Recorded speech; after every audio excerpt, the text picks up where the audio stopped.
બનાસકાંઠા જિલ્લાના અમીરગઢના ઇકબાલગઢ મેન બજારમાં રાત્રિ દરમિયાન અજાણા ઈસમો ઘર આગળથી બાઇકની ચોરી કરી હોવાની ઘટના સામે આવી છે, જેમાં પંચાલ વિકાસભાઈ સુરેશભાઈ ગઈકાલ સાંજે 7 વાગે પોતાની બાઇક ઘરના આંગણામાં મૂકેલ હતી.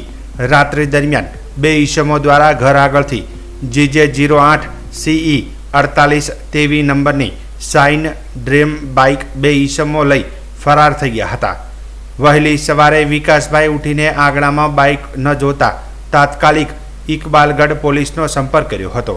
પોલીસ દ્વારા ગામ તેમજ આજુબાજુ વિસ્તારમાં અલગ અલગ CCTV ફૂટેજ ચેક કરવા તપાસ કરી હતી, જેમાંથી ઇકબાલગઢ સરકારી PHCમાં લગાવેલા CCTVમાં ચેક કરતા રાત્રિ દરમિયાન બે ઈસમો મોઢા પર રૂમાલ બાંધીને સરકારી હોસ્પિટલમાં પ્રવેશ કરે છે.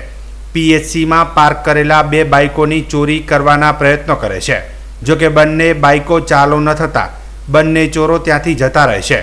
જોકે આ સમગ્ર ઘટના CCTVમાં કેદ થતાં ઇકબાલગઢ પોલીસે આગળની તપાસ હાથ ધરી છે.